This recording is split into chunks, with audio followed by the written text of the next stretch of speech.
Hello everyone. In today's lecture video, we'll revise what we have studied in Module 3. So in Module 3, we have covered optical sources, detectors and optical receiver. So let us discuss what are the important questions asked in these 3 chapters under Module 3. So under optical sources, let us see what are the questions asked in the old question paper. One of the questions asked in the optical sources is draw the diagram of a typical gallium aluminum arsenide double heterostructure LED along with energy diagram and refractive index profile and explain.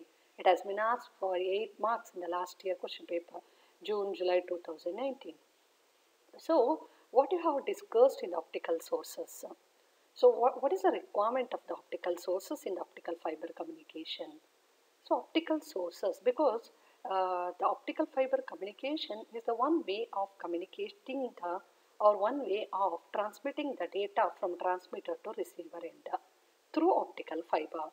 But here, or through optical fiber, information is sent as a light signal.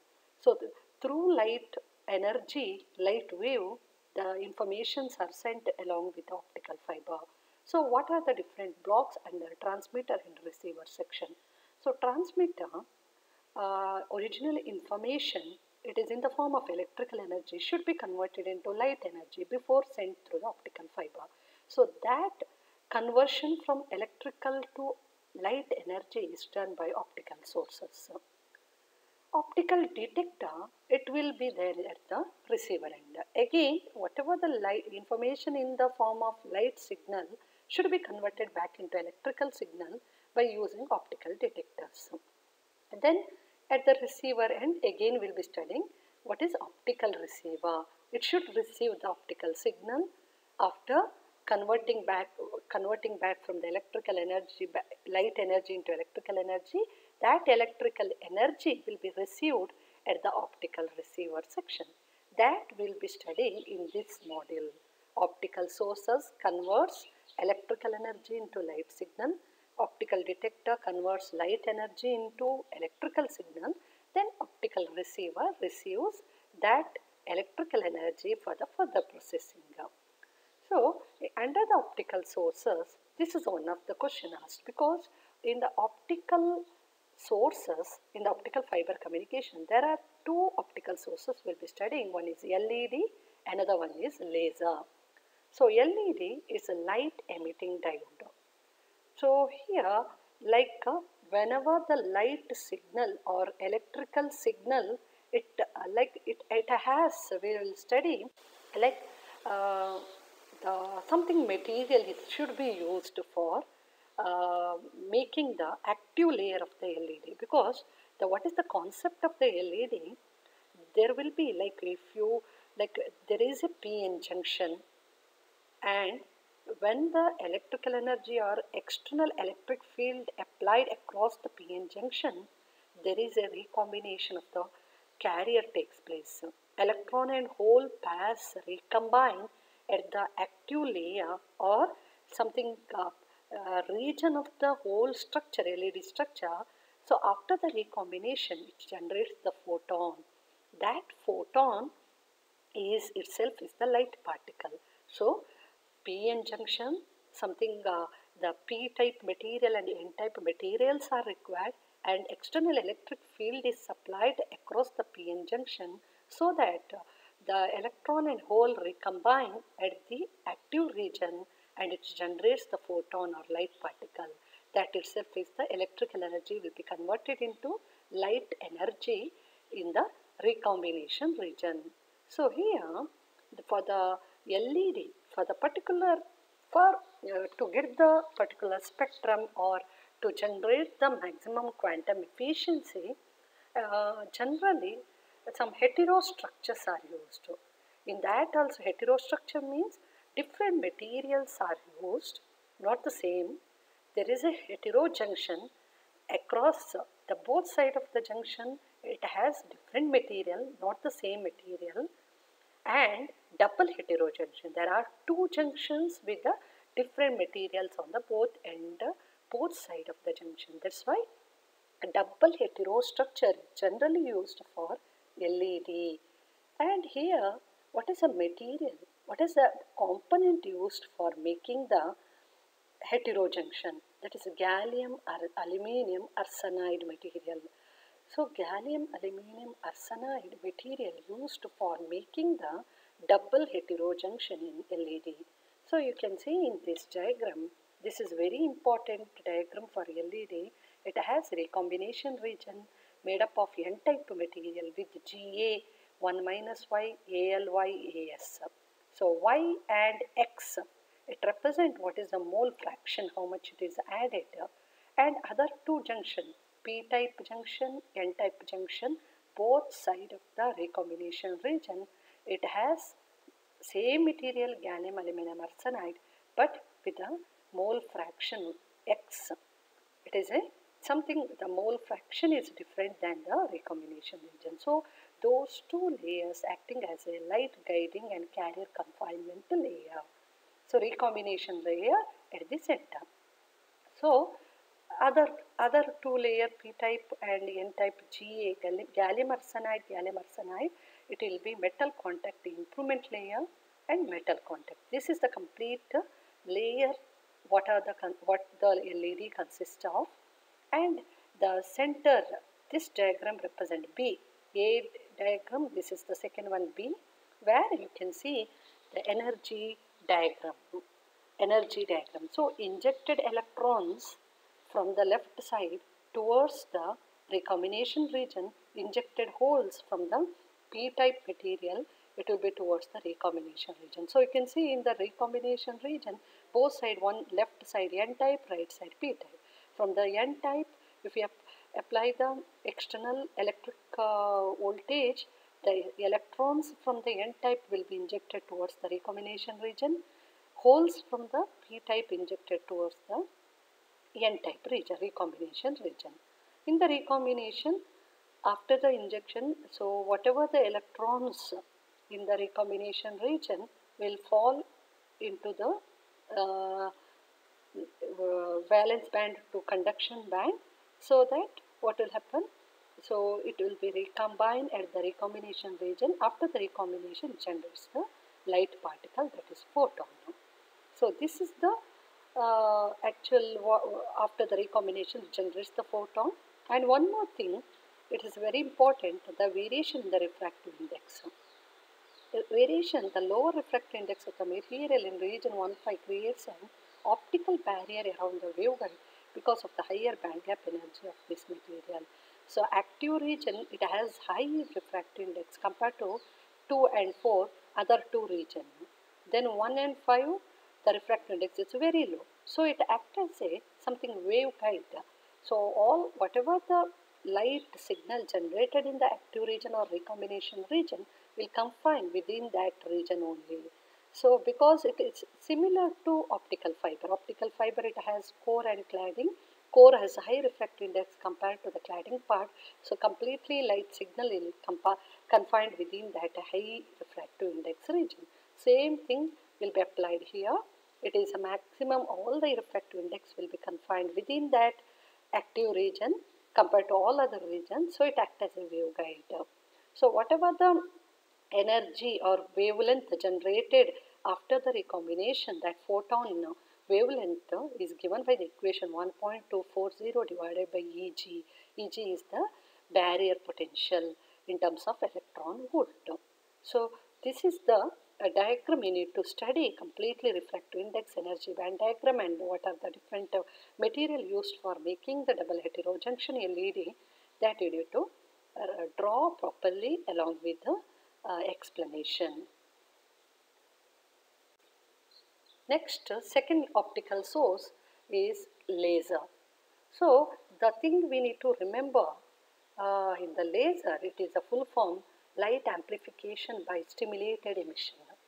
So already we have discussed the same concept in the class model 3, like there are in the laser there are three processes are like it follows the three processes. One is absorption, another one is stimulation emission, stimulated emission, and one more is spontaneous emission. So what do you mean by absorption? Absorption means if you consider the two energy level diagram, and if the atom at the lower energy, after the absorbing the photon incident onto that layer, it absorbs that photon energy and electron will rise from the lower energy state to higher energy state. So that is absorption. And second one, spontaneous emission. Spontaneous emission means once the electron at the higher energy level, after some time, it is not a permanent place for that electron. So after some time, it will jump back to the lower energy state and it generates the photon with the energy in the random manner.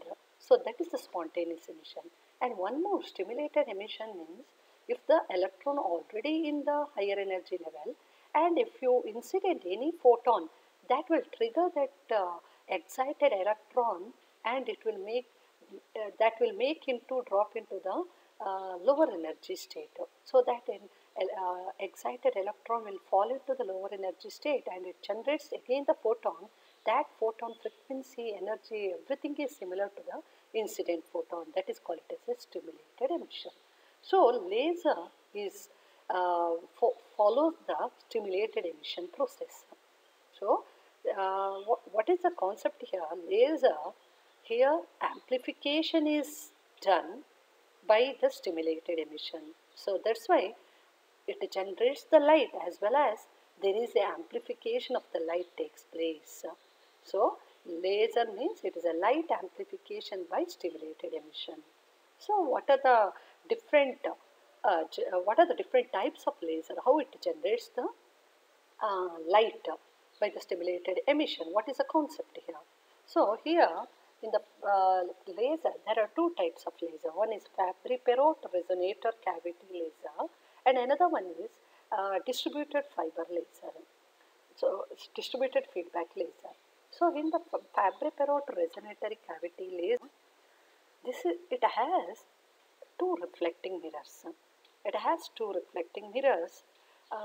Here, something light signal will move back and forth within the cavity, and there is an optical feedback mechanism takes place. So whenever the light move back and forth, it will gain the energy and light amplification will be done inside the cavity. So here what will be the concept, like there is a optical feedback mechanism takes place within the Fabry-Perot cavity, and whenever it moves back and forth within the cavity, there is a gain or there is an amplification of the light takes place. That's why, so it is like you can see the light move back and forth in the longitudinal direction. So longitudinal size 250 to 500 micrometer, light move back and forth in the longitudinal direction, and in the lateral direction it has some dielectric reflecting mirrors. So what will happen whenever the light move back and forth within the cavity in the longitudinal direction, whichever the ray have the wavelength which is integral multiple of the length of the cavity will add constructively, and other wavelength which is not the integral multiple of the length of the cavity will destructively added together. So whichever the ray constructively added or interfere each other, that will be added and that will be emerging from the one end of the laser. So we'll be getting the light amplification at the output of the laser. So that here lasing action, one of the important question, lasing action, what is the condition? So it should have some resonant frequency, it should satisfy the resonant frequency. Whichever the ray with the frequency matching the resonant frequency, then it will constructively interfere each other, it will be added together, and it should be above the threshold condition. That also required for the lasing action. Lasing action means what is the condition for the amplification of the light within the Fabry-Perot cavity, or what is the amplification condition for the laser. So it should satisfy the resonant frequency and the threshold condition, so that will be added together. So fabric cavity, so it will be like fabricated cavity. Within that it will move back and forth in the longitudinal direction, and dielectric mirror which will block whatever leaking of any light signals. And if you compare with the LED, laser has a very narrow spectral width, so that it will be very narrow and more directive compared to the LED. LED also there are two types: surface emitting LED, edge emitting LED. Surface emitting LED means from the surface of the LED structure, the light is emerging. But edge means from the edge of the structure, light is emerging outside.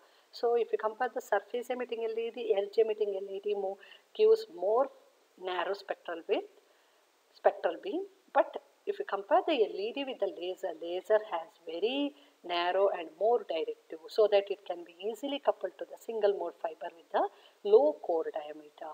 Because if you compare the LED, if the LED is coupled to the laser, it is very difficult, because most part of the light signal will be emerging out from the fiber core, because it is not more directive. But in the case of laser, it is more directive and narrow spectral beam, so that it can be easily coupled to the fiber.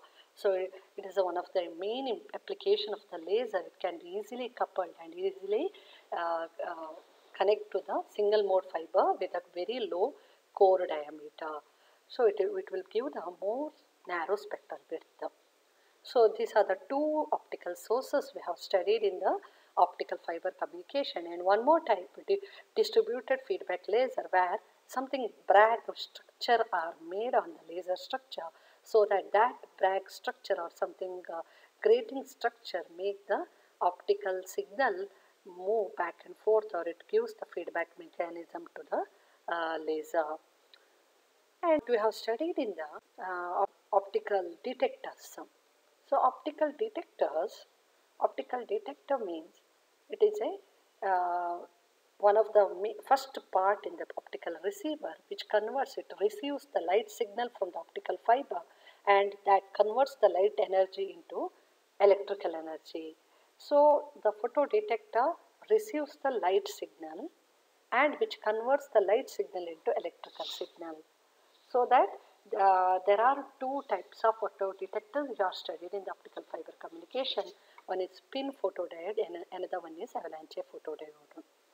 Here light signal falls on the structure PIN.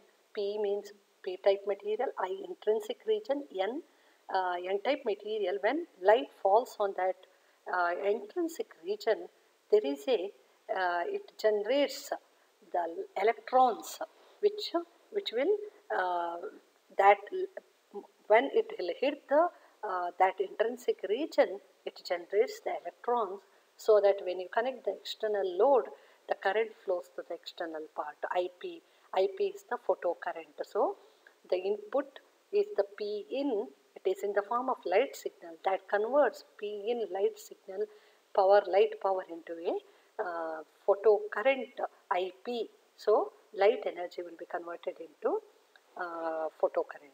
So what are the different sources of noise in the optical fiber receiver? So this is the one of the question asked in the optical receiver. What are the different possible sources of noise? So in the optical receiver section, actually this should be discussed in the optical receiver chapter. What are the different noises? One is thermal noise. Thermal noise mainly present due to the load resistor, because it always present at finite temperature. Always it will arise in the load resistor part or circuit part. So thermal noise is given by the equation IT square is equal to 4 kTbr. So kT is the temperature, T is the absolute temperature, K is the Boltzmann constant, B is the post detection bandwidth, R resistance of the load. So it is inversely proportional to resistance, directly proportional to temperature as well as bandwidth of the system. This is one of the noise arise in the optical fiber. Dark current noise, another one which if there is no optical power incident on the photodetector, there is small reverse leakage current still flows from the device terminal. This is called as a dark current noise. So, in the absence of optical power, still some current flows in the photodetector, that is called as a dark current noise. So, it gives the random fluctuation about the average practical flow of the photocurrent. It is given by 2eBID. E is the charge on the electron, B is the bandwidth, ID is the dark current. We have studied in the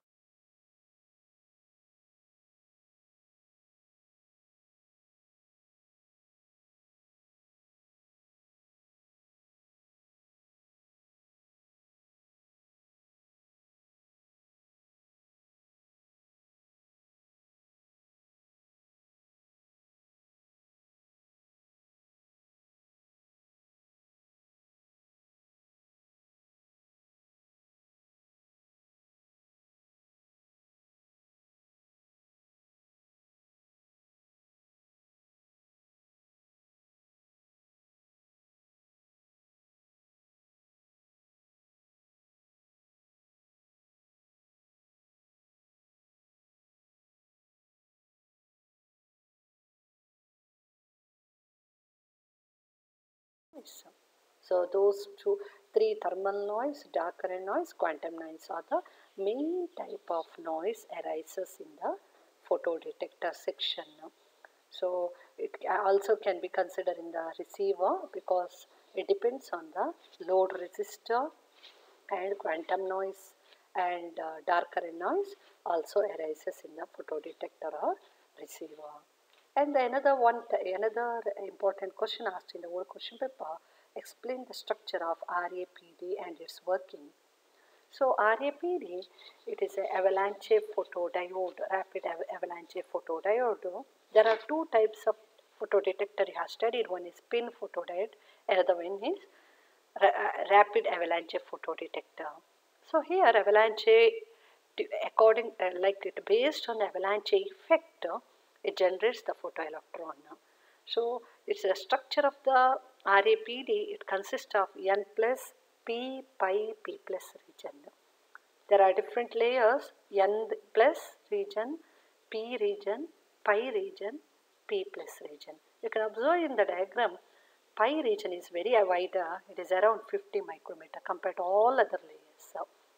And how the field distribution in the RAPD showing the gain region across the P and N plus region. So here avalanche photodetector, avalanche photodiode, here like it based on the avalanche effect. So here actually the gain region is between the N plus and P region. So what will happen when the light falls on the avalanche photodiode? Actually the light is falls on the pi region. But electric field applied across N plus and P region is very high. You can see in the second diagram, field distribution, electric field versus x direction. Electric field is very high in N plus P region compared to pi region and P plus region. When light falls on the pi region, that will be like it will, because of the high electric field in N plus P region, the whole carriers will move, it will be towards the N plus P region, and there is avalanche effect takes place. So what that the light that whatever the it will make the electrons to move towards the N plus P region, and it will bombard to the other ions, so that there is a multiplication of the electrons takes place, so that gain will produced maximum at N plus P layer. So there will be a output. If you connect the output of the avalanche photodetector to the external load, more current, IP current flows. So but here gain is very high because of the avalanche effect.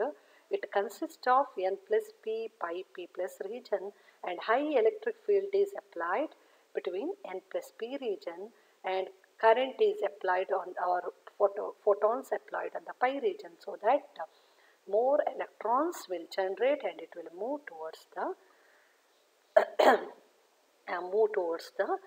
N plus P region. This is the structure of RE. And here the high field region where avalanche multiplication takes place is relatively narrow and centered on the P and N plus junction.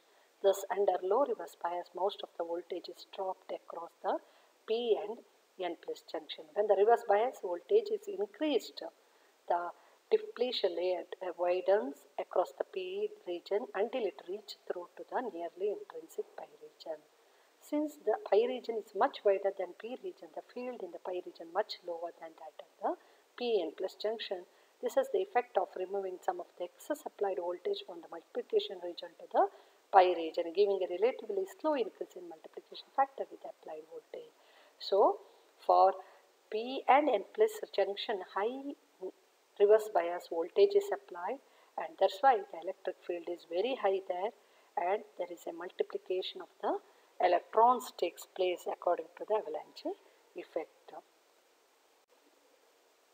And in the optical receiver, explain the basic structure of an optical receiver. One of the question asked in the old question paper. So optical receiver, it consists of first section photodetector, next front end amplifier, filter, sampling circuit, decision circuit, clock recovery circuit. So the first element is pin or avalanche photodetector, which produces an electric current proportional to the received power level. This already we have discussed in the photodetector. When light falls, information in the form of light falls on the photodetector, it may be a pin photodiode or avalanche photodetector, which converts the light signal into electrical signal. And front end amplifier amplifies this signal. It may be a weak signal, so that it will amplify the electrical energy, and that will give unto the filter or equalizer. Filter, which removes the noise beyond the signal bandwidth, and equalizer, it will equalize the noises, or it will reshape the signal to the original signal. Then sampling circuit, it will sample the signal at the center at the each time slot, so that after the sampling, decision circuit make the decision based on if the received signal above the threshold value, it will consider as the received signal is 1. If it is below the threshold value, that the received signal is 0. So that V out is based on the decision circuit, whether it is a high 5 volt, high signal, or whether it is a low signal. So it will decide 1 or 0 based on above threshold value or below threshold value. And clock recovery circuit, just to synchronize, so that it should be sampled at the center of the each time slot. So these are the different sections of the optical receiver. So electric current front end amplifier just boosts the level of the received signal. After amplified, it will passes to the low pass filter to reduce the noise that is outside the signal bandwidth.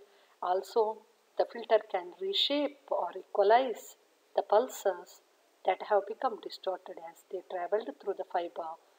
That equalizer, or it will reshape the pulse, and clock recovery circuit and decision circuit decide whether 1 or 0 pulse was received. So those three, thermal noise, dark current noise, quantum noise, are the main type of. So quantum efficiency means what is the how much signal, or how much it will be converted, input electrical signal will be converted into light signal. So quantum efficiency defined ratio of radiative recombination rate to the total recombination, because after the recombination all recombined carriers will not generate the photon. So after the recombination, how many recombined carriers will make the radiative recombination and non-radiative recombination? Radiative means those will generate the photon, non-radiative means it will radiate as a heat energy. So It is a ratio of radiative recombination rate to the total recombination rate. It is an internal quantum efficiency. So RR is the radiative recombination, how much photons, how many, after the recombination, how many photons are generated. That is the radiative recombination. Non-radiative means it will dissipate as heat inside the recombination region in the LED. So it is RNR. So it will be classified, it will be defined in terms of lifetime tau R, N by RNR, and tau R, N by RR. Then efficiency is written in terms of lifetime and 1 by bulk recombination, 1 by tau is equal to 1 by tau R plus 1 by tau NR. So finally internal quantum efficiency can be written in terms of tau by tau R in terms of lifetime. What is that? That is also important. What is the lifetime of radiative recombination carriers and non-radiative recombination carriers? Dark current noise, another one which if there is no optical power incident on the photodetector, there is small reverse leakage current still flows from the device terminal. This is called as a dark current noise. So in the absence of optical power, still some current flows in the photodetector, that is called as a dark current noise. So it gives the random fluctuation about the average practical flow of the photocurrent. It is given by 2EBID. E is the charge on the electron, B is the bandwidth, ID is the dark current.